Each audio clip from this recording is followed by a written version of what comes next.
Equity Mates.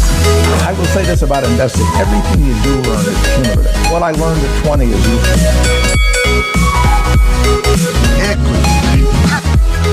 Welcome to another episode of Equity Mates, a podcast that follows our journey of investing. Whether you're an absolute beginner or approaching Warren Buffett status, our aim is to help break down your barriers from beginning to dividend.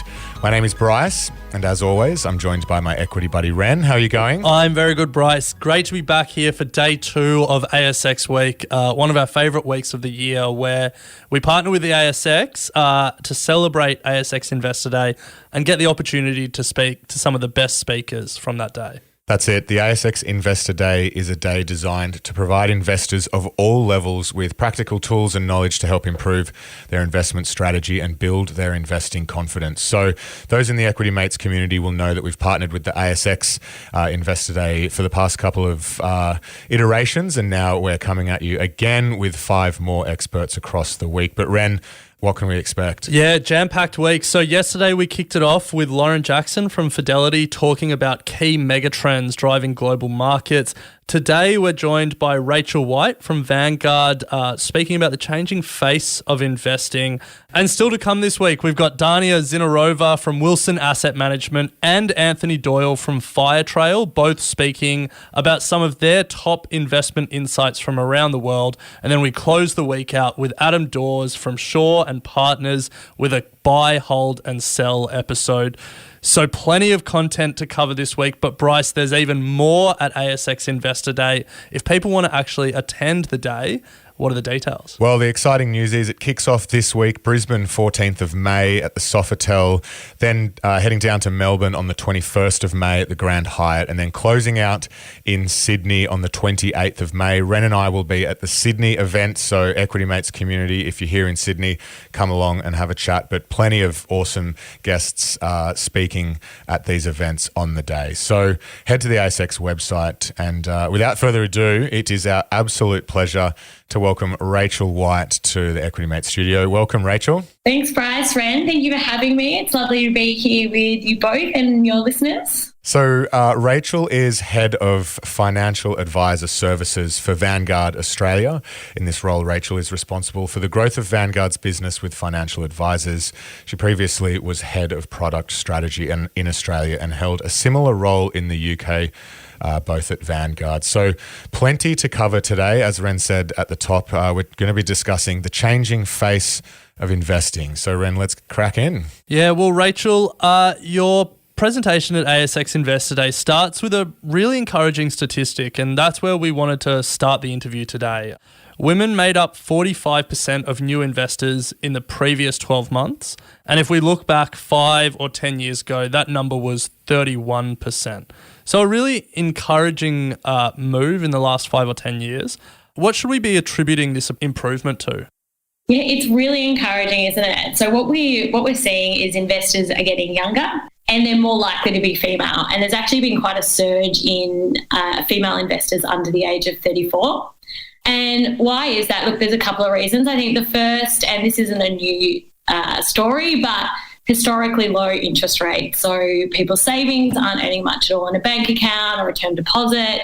It does finally look like rates are going to start rising again, but it's going to be a very gradual lift off virtually nothing. You've got a 12-month term deposit rate that's still only providing about 0.25%. So that's not all that appealing for most people. So people are looking for an alternative. You've got a bunch of younger investors who are looking to investment markets as an alternative to property because it's either completely out of reach given sky-high residential property prices, or other, people are saying, do I really want to have all my money tied up into one asset that's got pretty low liquidity, huge cost to service and sell, paying off a giant mortgage for the rest of my life?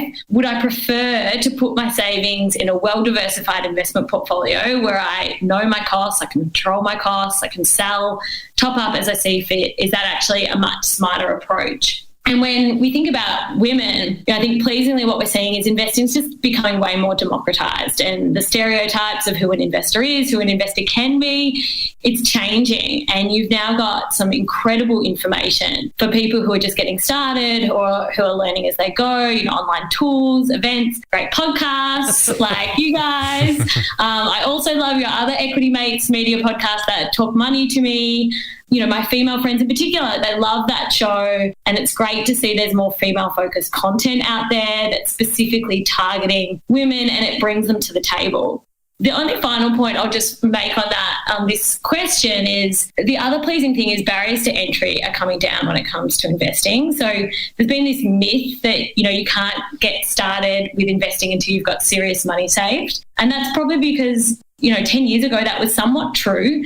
If you wanted to invest in managed funds, sometimes you needed $50,000, $100,000 to get started. And so people sat off on the sidelines until their 40s and 50s. And for women who on average do have less disposable income, that's a really high hurdle. And it's a very daunting amount. But now you can get started investing in ETFs from $200. So that's a game changer for most people. Yeah, it's been great to see over the last few years the minimums drop and technology improve so that it is becoming more accessible for us retail investors to get access to the market.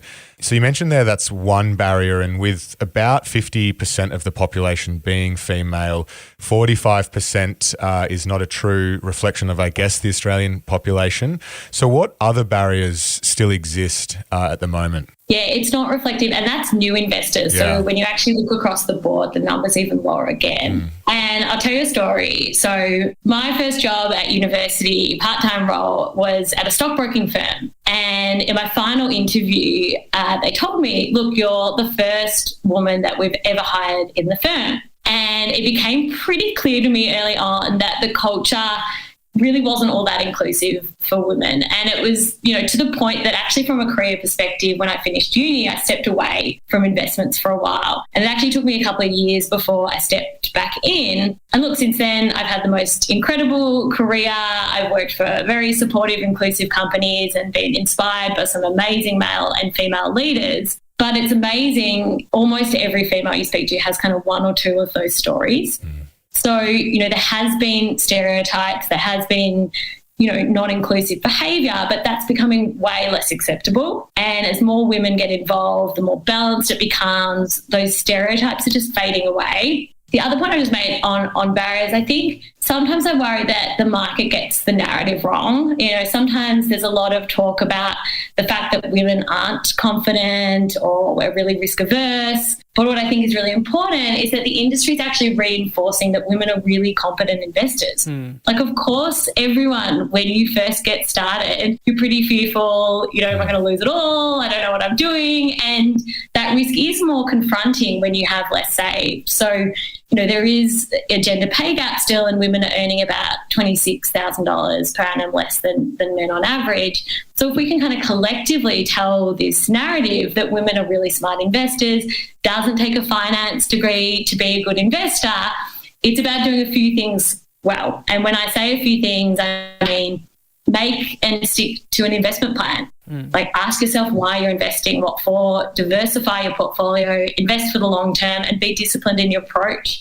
And if we can reinforce these simple but really steadfast principles, I think that really helps take the fear factor out. Now, obviously, when we say something like women are better investors than men, we're speaking in generalities, and, there's nuances to all this data, but the data on the whole does suggest that women are better investors than men. And some Vanguard data suggests that women are slightly more diversified and less likely to engage in frequent trading behavior.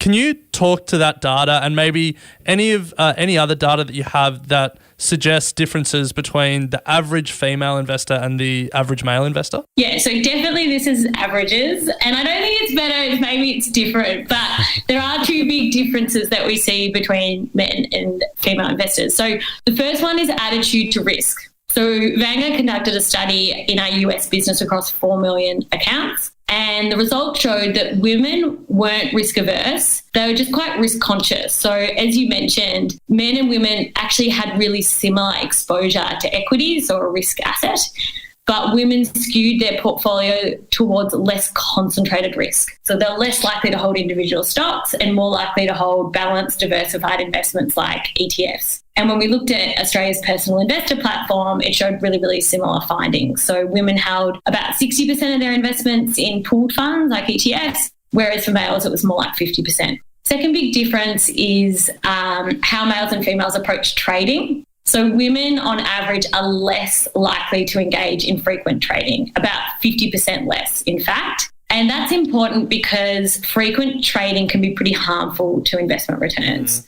So there was quite a famous study that was done. It's pretty old now. You've probably heard of it. It was back in the late 90s. It was from some researchers at Berkeley University, and they looked at male and female investing behaviour across 35,000 accounts, and they showed really similar results. So males were trading about 45% more than women. But what was interesting was that this additional trading saw men on average underperform by about 1% per annum. And 1% doesn't sound like a whole lot, but when you compound that over many years, it could be pretty serious money. So this overtrading eroded wealth because getting tactical calls right with investing is very difficult. And even the best investors will tell you that. You know, most professional fund managers will tell you they can't do it. I'm sure you hear that from many of your guests on this show. And that's professionals who do it full time. So imagine how hard it is for the everyday punter.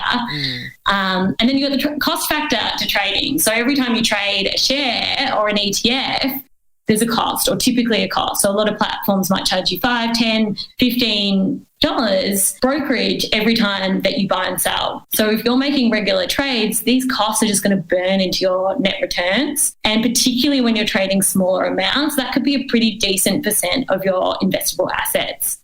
And it was interesting, back in March 2020, during the COVID market volatility, locally, we saw a very similar pattern. So more men were changing their portfolio compared to women through that period. And as we know, the market dropped about 30% in 20 trading days, but then it recovered really dramatically in a very short period. So if you were trading through that period, you could have missed a lot of upside. So if we get back to the study, the concluding point of the study was that this pattern of more regular trading was due to an overconfidence factor. So some males exhibited a tendency to be more confident about making the right decision, so they traded more frequently. But what I do think is the key learning here is actually for many females, and it's, hey, if you're a bit hesitant, if you're lacking in a bit of confidence, you know what, that's not necessarily a bad thing. It might actually serve you quite well once you get started and help you to have that discipline in your investment approach to stay the course. So, Rachel, Vanguard is an American business. You've worked in both the UK and Australian offices, and we've just kind of set the scene about what's happening here in Australia. But how does the female investing participation in Australia compare to female investing participation over in the US and the UK? So pleasingly, it's going up across the board. So just like in Australia, you've got about 28% of women in the UK investing in the share market, similar in the US, but it's going up. So there's been a 30% increase in women making household financial decisions in the US from just 5 years ago. And really interestingly, the gender pay gap in the UK has actually closed for women under the age of 40. Wow. And a big reason for that is because women are now much better represented in higher paying industries. So like investing, for example, which has, historically been much more dominated by males. Yeah, right. And when we see this new money that's going into the hands of women investors, it's really interesting for, say the financial advisor community.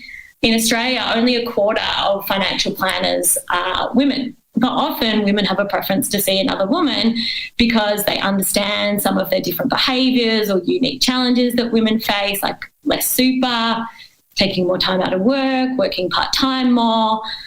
So advice practices that are thinking about this and being more forward-looking in how they can engage this new group of investors, they're going to be rewarded. And I think the same can be said about the broader investment community. it's important to be asking, how do I capture this new audience versus just doing what I've always done and hoping that resonates. Yeah, definitely. That's really pleasing data out of the UK. Hopefully we see Australia follow.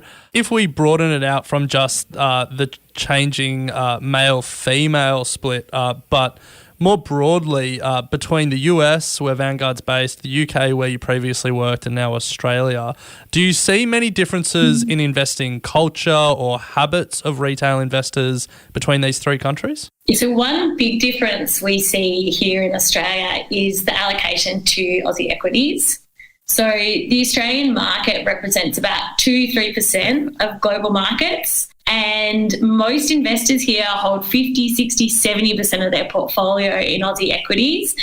So that's really common. And that means you've got a really material overweight to our home market. And our home market is pretty concentrated, given you've got a few large banks and resource companies consuming a big part of the index. In contrast, if you're sitting in the US market is 60% of global markets. So if you've got a 60% allocation to US equities and the rest in international markets, you've actually got a really balanced portfolio. The other related point here is Australians love Australian equities because of yield. So because we've got franking credit system, we've got high dividend payout ratios by many Australian companies, investors get a very attractive grossed up dividend yield, somewhere around 5 to 7%. In other regions, they don't have this dynamic. So you might be lucky to get a 2% dividend yield on a global or a US equity fund. So typically US and UK investors allocate more to bonds or fixed income, particularly when they're trying to seek income. I would say, however, Australian investors' allocations to bonds are going up. They are using more fixed income in their portfolio, but they use it more as a defensive asset class. So investing in high quality fixed income like government bonds or investment grade credit. When you talk about those different preferences, and I don't think any Australian listener would be surprised that there's a lot of home country bias here and that we have a preference for dividend paying stocks. I think a lot of Australian investors would riot if some of those big blue chip companies cut their dividend. Does that translate into different investing practices? And by that I mean, are the American investors in Vanguard products overweight or preferencing different products to maybe an Australian investor? Yeah, so sort of extending upon the final question, we offer less fixed income products here in Australia than we do in many of our other regions, particularly those bond funds that are designed for yield. So, emerging market debt, high yield fixed income ETFs, they're much less popular here. Interestingly, across all three regions, we see a high level of consistency in investors just loving low cost, broad-based, home market, global equity funds. They like them, they use them at their core, and they're our most popular ETFs no matter where you go. Globally, we've also been very successful with our diversified product range. So that's our multi-asset funds. So they're essentially all-in-one investment solutions. They'll set your asset allocation, they do automatic rebalancing, they give you local, global, emerging market equities and defensive assets. And investors really love those products because they take the guesswork and time out of investing. You buy one ETF and your portfolio is set and you get to outsource those hard decisions to us. Interestingly, in Europe and the UK, we actually don't offer these products as ETFs yet because the ETF market over there is very institutional. Yeah, right. So the managed fund version is quite popular, but ETF demand's not there. Whereas in Australia, that's actually one of our fastest growing ranges because the ETF market in Australia is largely comprised of individual investors or advisors who are investing on their behalf. The one other really interesting one that we see differences in demand and also, I suppose, product availability is sustainable investing or ESG. So ESG investing in Europe is definitely in the main stage. Last year, I think it was about 65% of all cash flow into ETFs went into ESG ETFs. That's an enormous figure. And in the US, it's actually something like 1 or 2%. And then Australia kind of sits somewhere in the middle. So pretty stark differences. And in Europe, I think we've seen such a significant increase because you've got very supportive regulatory measures, government policy, and you're just not seeing that in the US. in the US, you've also got a much more divided public opinion. But in Australia, we're seeing really positive momentum, largely from everyday investors just saying, hey, I expect this or I want this. And so product issuers are responding. They're building out their range of ESG products. And I think, interestingly, there's, I suppose, a bit of a view in the market that everyone wants their own slice of ESG. And, you know, there's these really material differences between region or individuals that make ESG really hard for a pooled investment vehicle like an ETF or a managed fund. But we actually conducted a global study into ESG preferences a couple of years ago. And it was amazing. There was a really high level of consistency in terms of what people wanted to avoid investing in. So when you exclude certain sectors or companies, fossil fuels, gambling, controversies, nuclear weapons, really, really similar preferences. So we brought out a range of ESG ETFs that are pretty much exactly the same across all three regions. But we do continue to do a fair bit more work on ESG, both locally and globally. We do think it's an enduring trend in all three regions. We think it matters to a growing cohort of investors. We spoke about female and younger investors. They're shown to be particularly socially conscious. But the thing with ESG is there is a lot of grey, particularly if you're trying to build a portfolio of the best ESG companies or securities. Like, defining what the best is, it's very hard, it's very subjective, and it likely requires forward-looking inputs. So for us, we're being very, very thoughtful in determining what the right product format is for that type of exposure. And, you know, maybe an index ETF actually isn't the right way to go there. And in the US and the UK, we've recently brought out active ESG strategies, and it's actually something we're doing some time thinking about locally. Well, Rachel, it is good to hear that, broadly speaking, we're all quite similar around the world, because that aligns with our ethos here at Equity Mates, that investing truly is global. Doesn't matter which country you're in, you should be having access, and the principles remain the same wherever you are. So glad that's the case, and certainly we're seeing here through the Equity Mates community the rise in interest of ESG. So that's really good to hear as well. Some surprising stats coming out of the States, though. Yeah, can the States lift their game? Yeah. What's going on there? Really surprising. So we've just discussed sort of the changing dynamic of the types of investors coming into the market, and we're going to turn our attention now to the future of ETFs themselves, because there's a lot going on in that space. But before we do, we're just going to take a very short break to hear from our sponsors.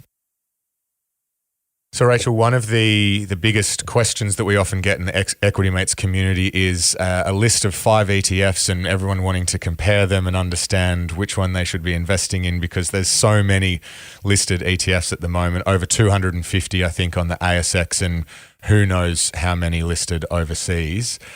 If we were to extrapolate this trend, it feels like we'll eventually have more ETFs than listed companies, which is going to create chaos. What do you think the future of Australia's ETF industry is? Yeah, I actually looked up, and so at the end of 2021, there was over 8,500 ETFs offered globally. Gee, there you go. Wow.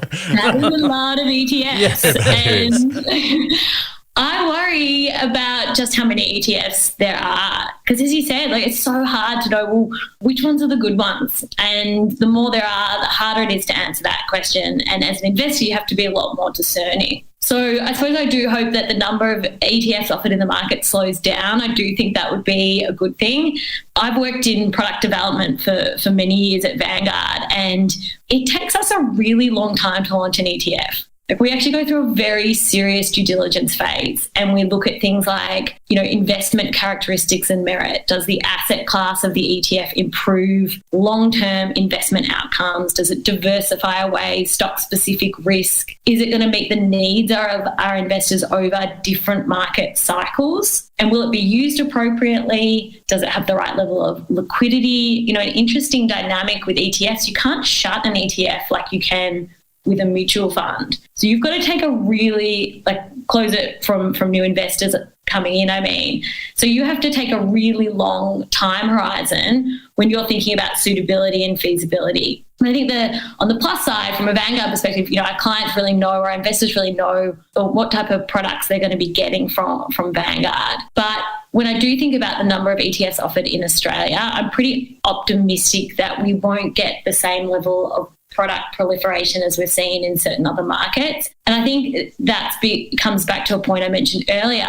I just don't think we're going to see institutional investors swarm the market in Australia. And the reason for that, I mean, super funds don't really have an incentive to buy ETFs. Maybe around the edges for kind of tactical short-term trading strategies, but the rest of the insto market here is really small. So I do think that will probably help moderate the number of ETFs that are offered in the Australian market. You mentioned there that you spent a lot of time in product development, figuring out the suitability and feasibility of ETFs for a market in the UK and more recently in Australia. If you flip it around and if you put yourself in the shoes of a retail investor who's trying to figure out the suitability and feasibility of ETFs for their portfolio, Bryce gave the scenario where someone's looking at 5, maybe ASX 200 ETFs, maybe S&P 500 ETFs. How would you suggest, what are some of the factors you would suggest they consider when looking at those 5, however many exchange-traded products that all appear to be quite similar? Look, I think you've got to figure out what you're trying to achieve with that exposure. Don't just buy an ETF to buy an ETF. There's more and more ETFs available, and back in the day, it was really easy to talk about the benefits of ETFs. They give you market exposure, they're diversified, they're low cost, transparent, tax effective, and they're built for the long term. There's a huge asterisk next to that statement now, because there's lots of ETFs that don't have all of those benefits, and there's actually some ETFs now that won't give you any of those things. So you do have to be more savvy, and if you're buying an ETF because you want that transparency, you want to see what they're holding, the underlying ETF is buying. If it's because you believe in low-cost investing, then you've got to make sure that you're looking at those aspects and finding the ETF that is going to help you achieve that. So Vanguard pioneered the ETF industry with the passive index investing approach.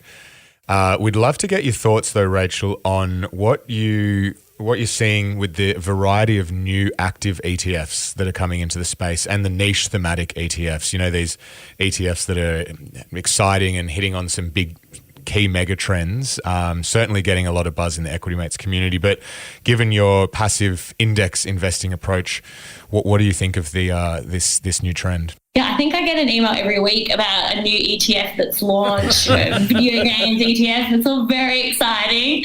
I think last year about 30% of all new ETFs that launched were thematic, but interestingly, they only represent about 2% of assets. So they get quite a lot of airtime because they do have, catchy headline, but a lot of investors are still being pretty cautious with more niche investments. And I think when you've got a market environment where rates are going to go up and you've got more volatility in markets, that does mean there's additional risk with certain thematic ETFs, particularly those that have been propped up by years of low to no interest rates, investing in companies with little to no earnings, trading on high multiples. Those ETFs are probably going to go through a difficult time. So investors are, I think, being quite conscious of that.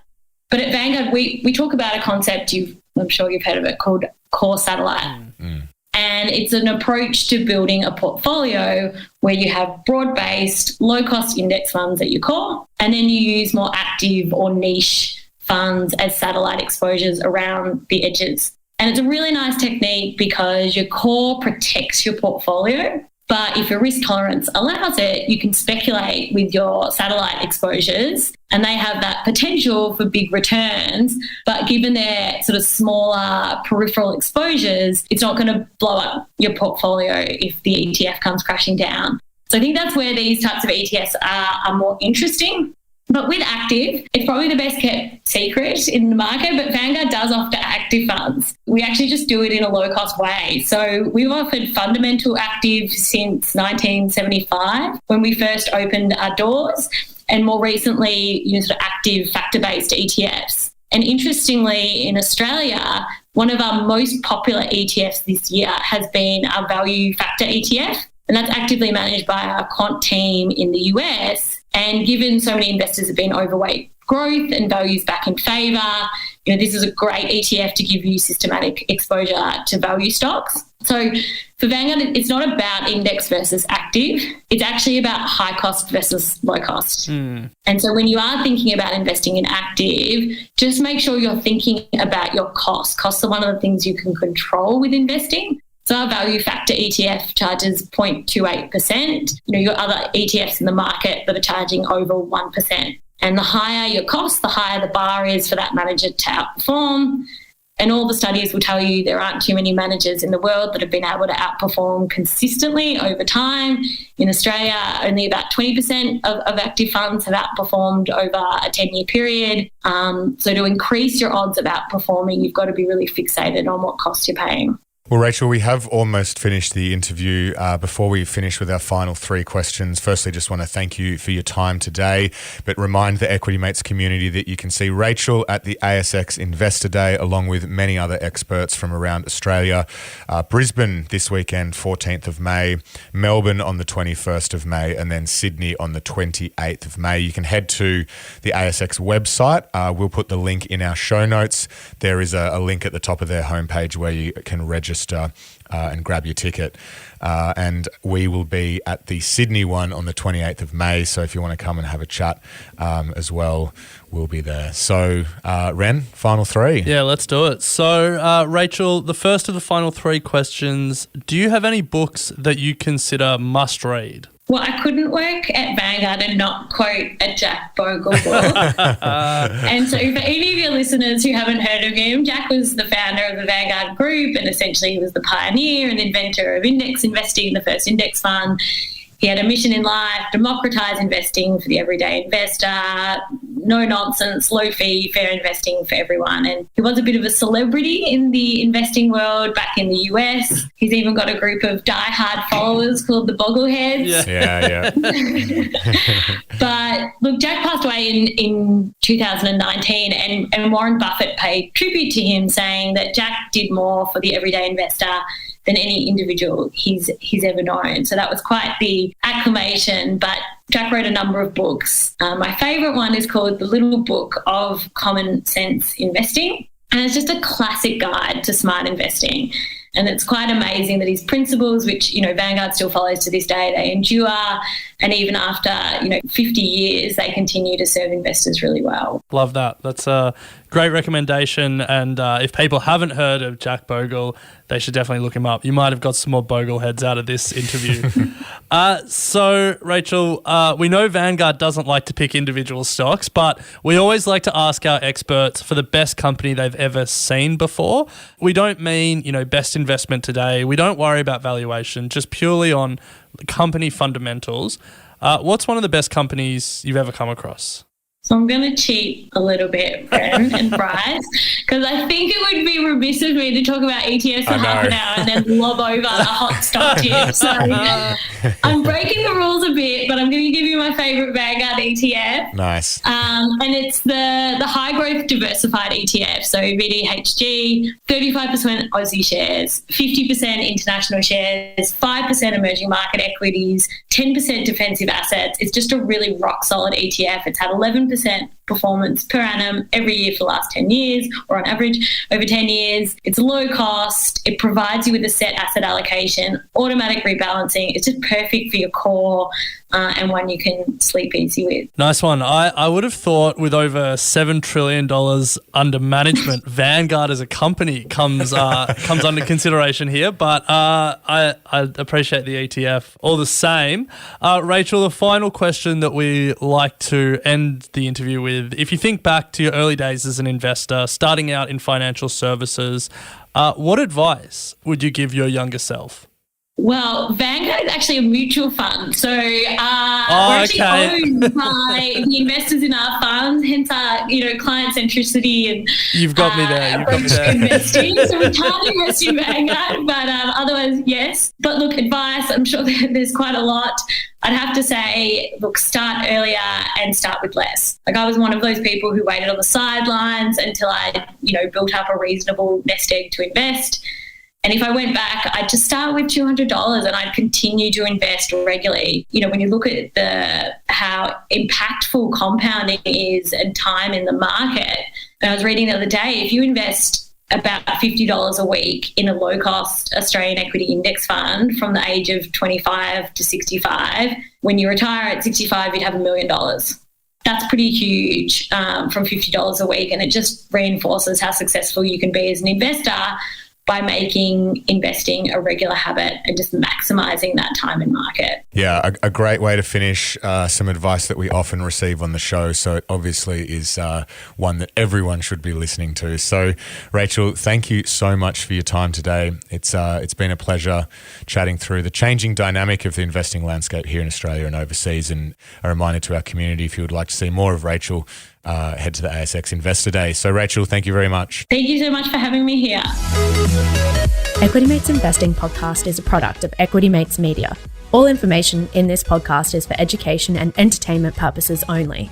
It is not intended as a substitute for professional finance, legal, or tax advice.